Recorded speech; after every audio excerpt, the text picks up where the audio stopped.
There's a specific kind of dread that shows up on a narcissist's face in a moment most people never actually witness, because it happens in the quiet, unwitnessed spaces between relationships, between sources of attention, between one supply and the next. It isn't the dread of confrontation or the dread of being caught in a lie. It's something quieter and, in its own way, considerably more revealing. The dread of an empty room, an empty evening, an empty stretch of time with absolutely nothing scheduled and no one available to fill it. For most people, this kind of solitude is neutral at worst, restorative at best. For a narcissist, it's often something closer to a genuine threat, and understanding exactly why reveals something important about the entire psychological structure this series has spent so much time examining.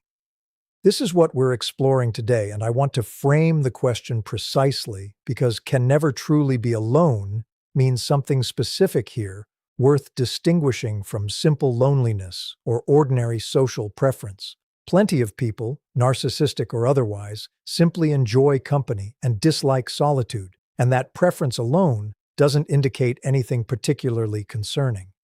What we're examining is considerably more structural. Why genuine, sustained solitude represents something closer to an existential threat for this particular psychology, rather than simply an unwanted but tolerable experience, and why this specific vulnerability explains so much of the behavior we've traced throughout this entire series.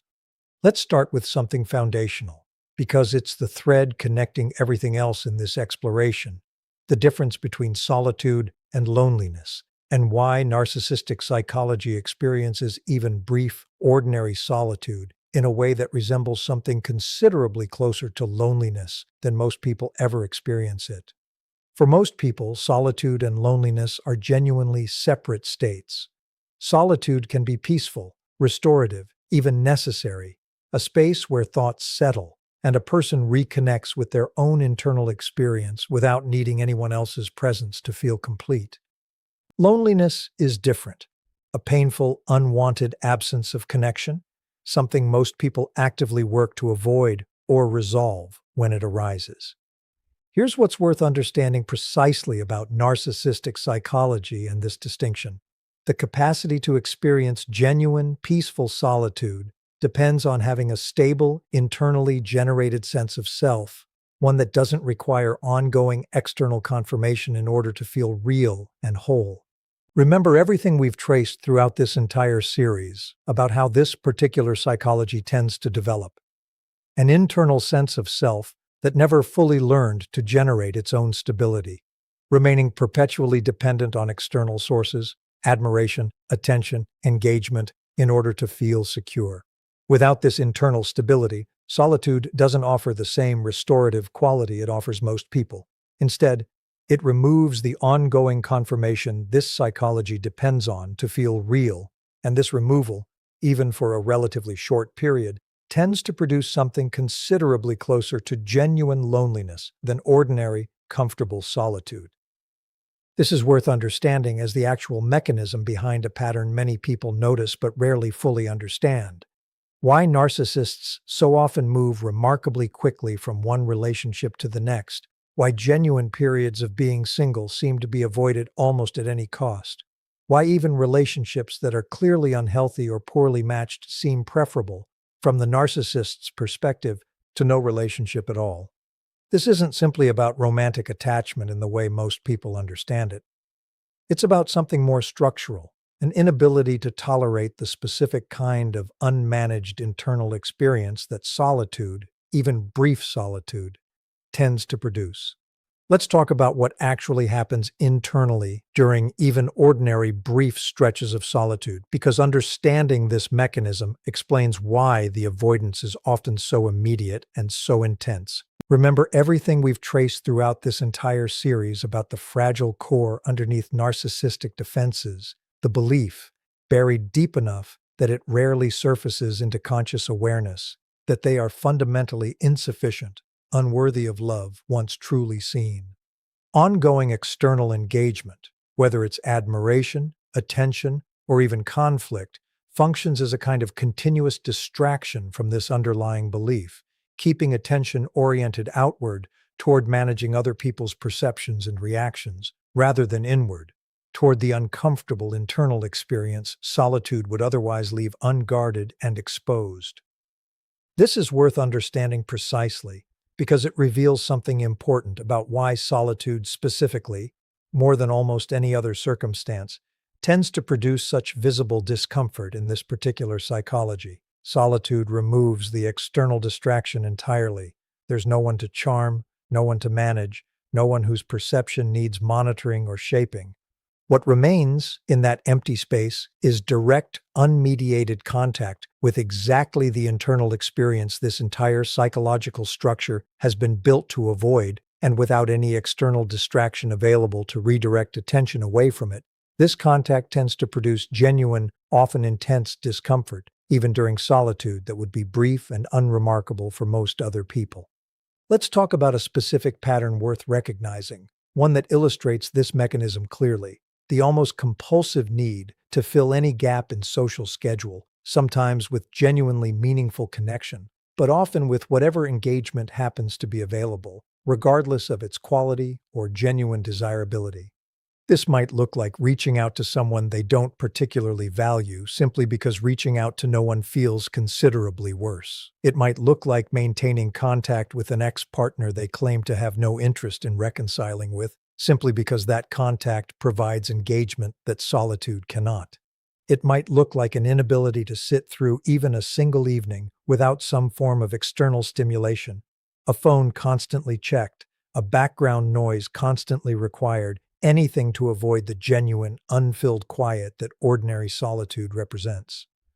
What we haven't yet explored is what this specific vulnerability actually reveals about the deeper structure we've traced throughout this entire series, why this particular avoidance tends to intensify rather than diminish with age, and what this means practically for anyone who has loved someone with this psychology, particularly regarding a question that deserves honest, direct attention.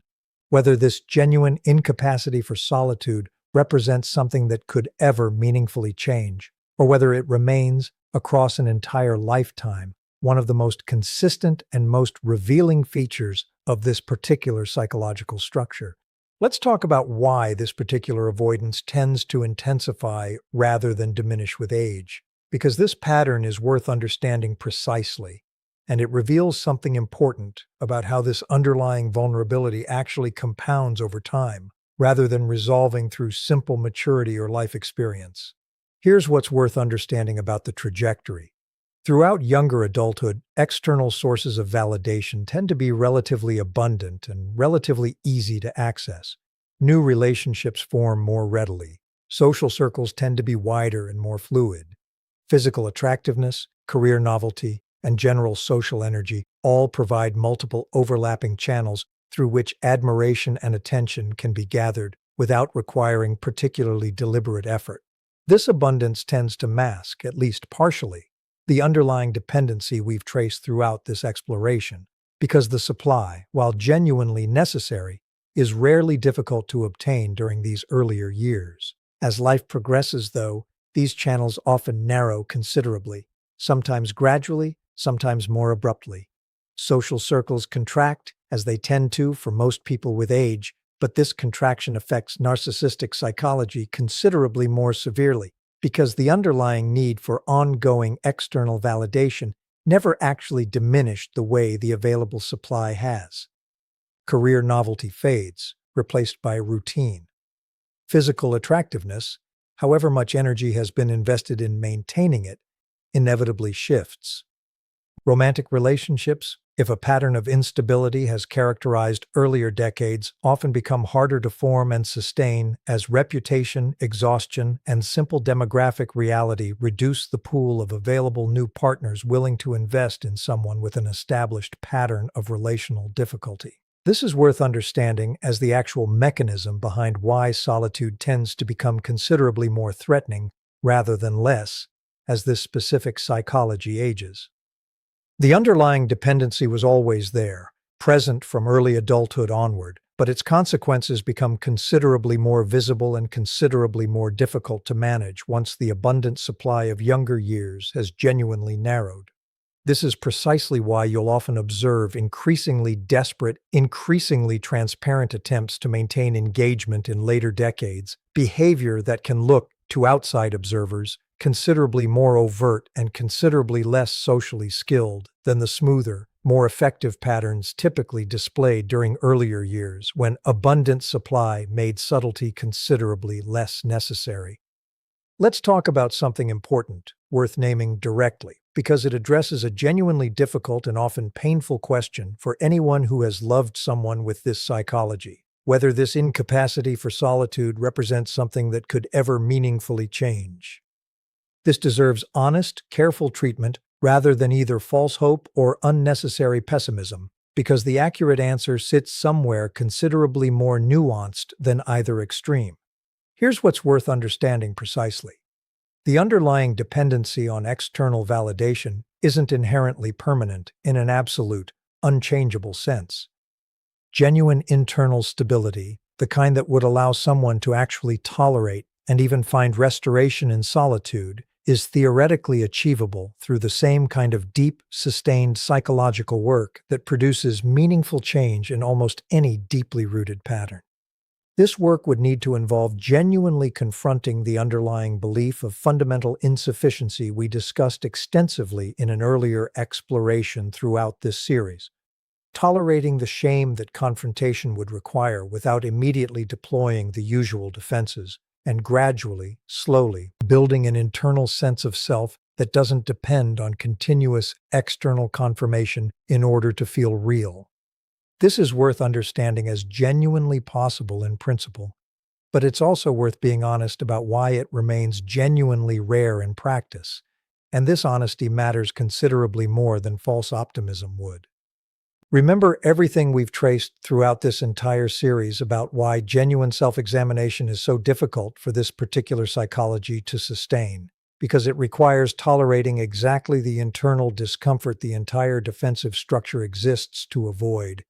The same avoidance that makes solitude so threatening also makes the deep, sustained self-examination required to genuinely address this pattern equally threatening, which means the people most in need of this specific kind of work are often, structurally, the least equipped to tolerate actually doing it, precisely because doing it well requires extended periods of exactly the kind of unmanaged internal exposure solitude represents in the first place. This creates something worth naming directly because it's genuinely important for anyone hoping, even quietly, that someone they've loved might eventually change in this specific way. A considerable paradox, where the very capacity required to heal this particular wound is the same capacity the wound itself makes so difficult to access. This doesn't mean change is categorically impossible, and it would be inaccurate to suggest otherwise, but it does mean genuine change requires an unusually high degree of sustained commitment, often over considerably longer periods than most people, narcissistic or otherwise, are willing or able to maintain, precisely because the work itself requires repeatedly, deliberately choosing discomfort over the ready availability of external distraction that's always, in this specific psychology's experience, been available as an easier alternative. This brings us to the final and most important part of this exploration, the one where we need to address what this entire pattern actually means for anyone who has loved someone with this psychology, particularly regarding the specific role you may have played in managing their incapacity for solitude, and why understanding this mechanism clearly, rather than making it your responsibility to solve, is exactly where genuine peace on your side of this dynamic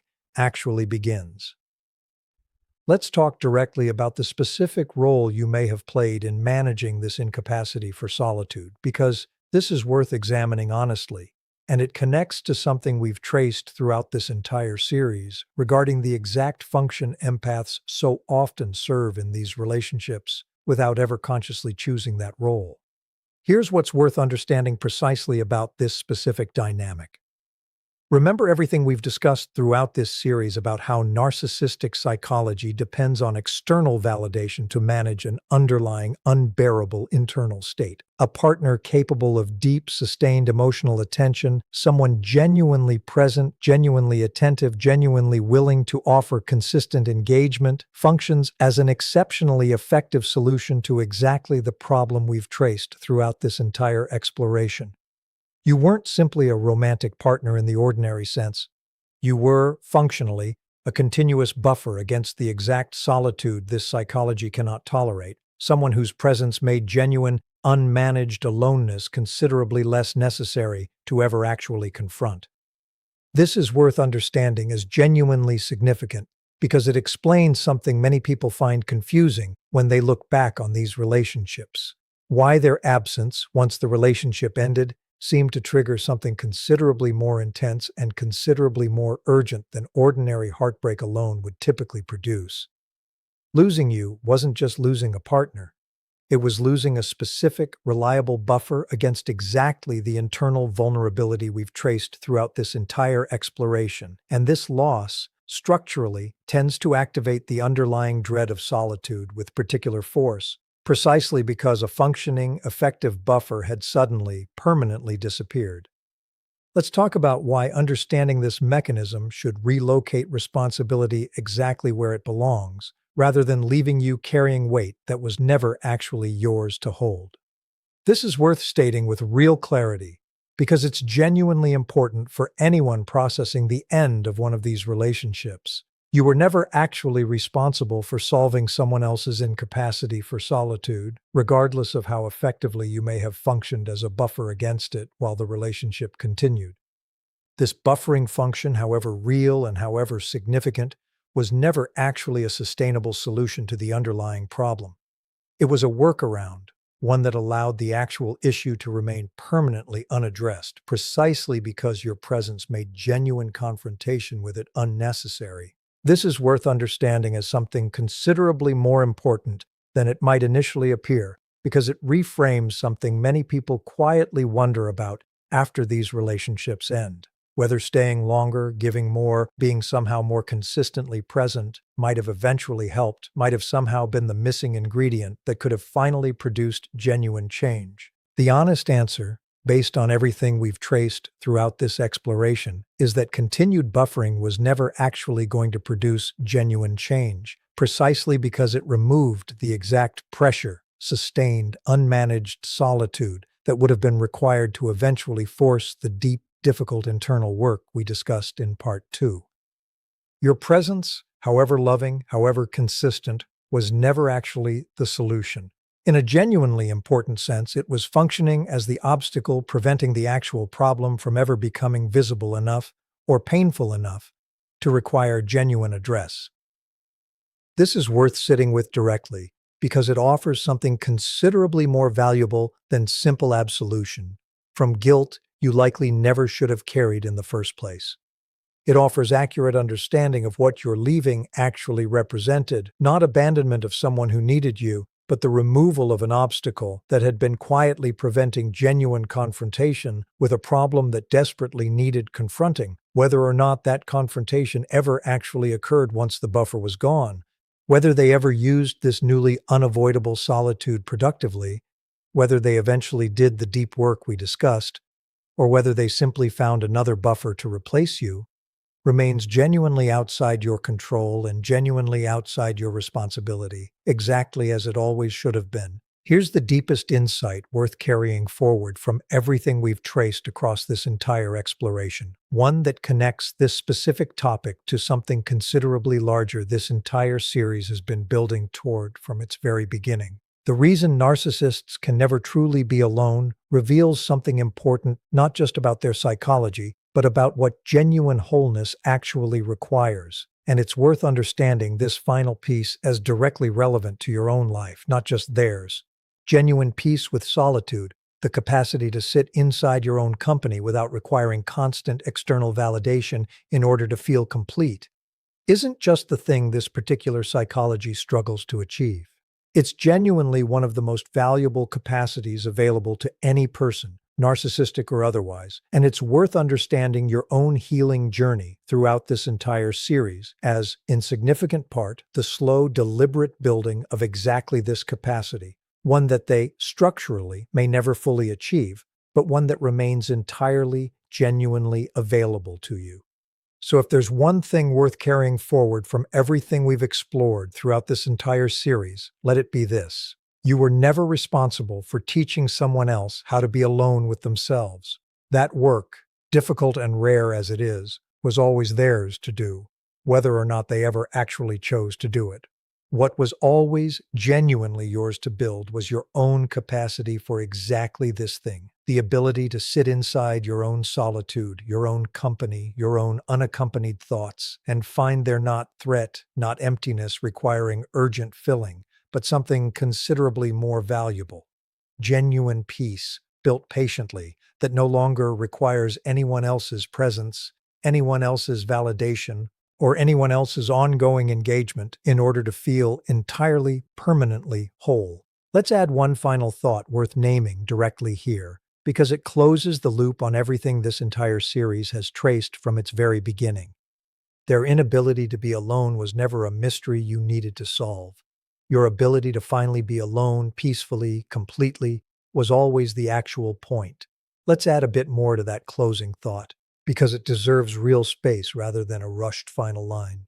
There's a particular kind of quiet that settles in once you've genuinely made peace with your own solitude, and it's worth naming what that quiet actually feels like, because it's easy to imagine it as absence, as something missing, when it's actually the opposite. It's the sound of no longer performing for anyone, no longer managing anyone's mood, no longer needing a phone to buzz in order to feel like your evening has meaning. It's simply you, present with yourself, undivided. This is worth understanding as the real inheritance available from everything this series has traced. Not victory over anyone, not proof of anyone else's downfall. Just this. A life where being alone with your own thoughts is no longer something to escape, but something you've finally, quietly, learned to trust.